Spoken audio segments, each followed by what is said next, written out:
Comme vous le savez, de nos jours, il semble que la médecine puisse tout transplanter comme le foie, les reins, le cœur, etc. Même une greffe de tête est presque réussie. Mais le coût est trop élevé. Mais ce n'est pas le problème principal dont nous discutons dans cette vidéo. Le problème est que de nombreuses personnes, après avoir reçu les organes d'autres personnes, ont changé leur personnalité, leurs habitudes et leur comportement. Ils ont même l'impression qu'une autre personne vit dans leur corps. Vous ressentez souvent les souvenirs de ceux qui ont donné des organes. Le phénomène d'avoir une autre personne vivant dans le corps d'un receveur d'organes. Avant, James Mann n'avait jamais pensé qu'elle pouvait faire du sport ou manger de la nourriture mexicaine. Mais après la transplantation cardiaque, tout a changé. Elle s'est jointe à l'équipe de baseball, a pratiqué la natation et n'a jamais manqué un match de football à la télévision. Elle aime les plats épicés d'Amérique centrale. Surprise par son propre changement, James Mann a fait des recherches et a su que toutes ses habitudes appartenaient à la personne qui lui avait donné le cœur. C'est un athlète amateur dans une université du Texas. En 2006, un homme aux capacités artistiques très limitées a subi une transplantation cardiaque. Après l'opération, l'homme a été étonné de constater que ses capacités artistiques avaient considérablement augmenté. Les infirmières de l'hôpital ont également été étonnées de son nouveau talent. Ce n'est qu'après que l'homme a découvert qui était le donneur d'organes que sa capacité remarquable a commencé à prendre tout son sens. Le donneur d'organes était un artiste passionné.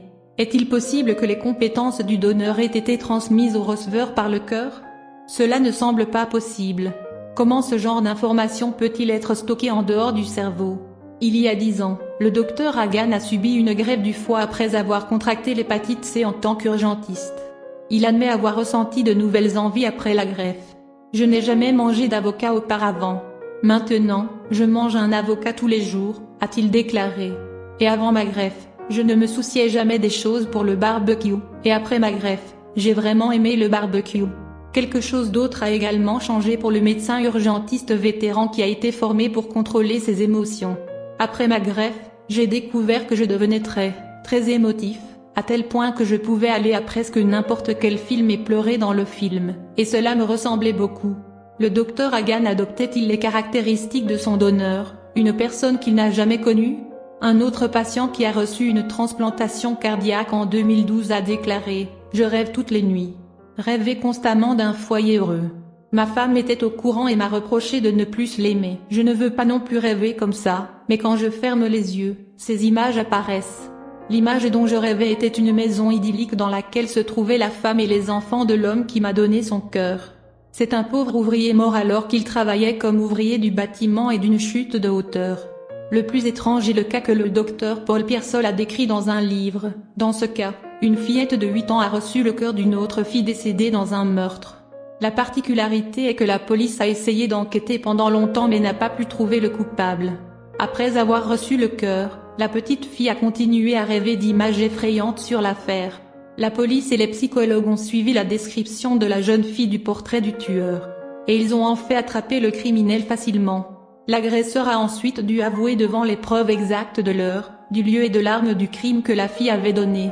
Le 29 mai 1988, une Américaine nommée Claire Sylvia a reçu une transplantation cardiaque dans un hôpital de Yale, Connecticut. On lui a dit que son donneur était un homme de 18 ans du Maine, aux États-Unis, qui venait de mourir dans un accident de moto. Peu de temps après l'opération, Sylvia a déclaré qu'elle avait envie de boire de la bière, quelque chose qu'elle n'avait pas particulièrement aimé. Plus tard, elle a observé une envie incontrôlable de manger des pépites de poulet et s'est retrouvée attirée par la célèbre chaîne de restaurants de poulet, KFC. Elle a également commencé à avoir envie de poivrons verts qu'elle n'avait pas particulièrement aimé auparavant. Sylvia a également commencé à avoir des rêves récurrents au sujet d'un homme mystérieux nommé Timmel, qu'elle considérait comme le donneur d'organes. À la demande de quelqu'un, elle a recherché des avis de décès dans des journaux publiés dans le Maine et a pu identifier le jeune homme dont elle avait reçu le cœur. Son nom était bien Tim. Après avoir rendu visite à la famille de Tim, elle a découvert qu'il aimait les nuggets de poulet, les poivrons verts et la bière. Ces expériences sont documentées dans le livre A Change of Heart, expliquer la cause. Ensuite, nous nous demanderons, pourquoi y a-t-il un phénomène si intéressant?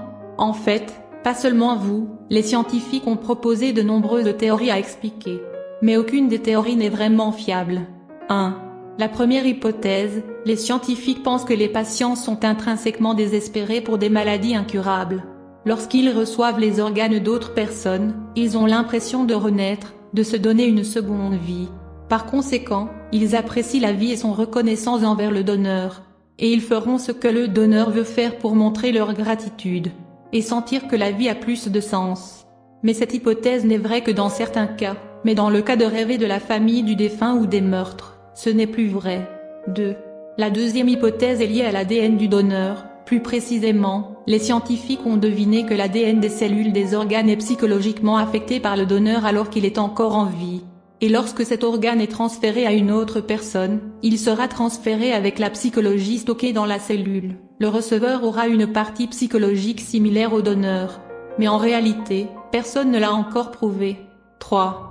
Hypothèse 3. Certains psychiques ont suggéré que le cœur du donneur est un objet imprégné de l'énergie psychique du donneur tout comme un anneau ou un autre objet peut transporter l'énergie du propriétaire.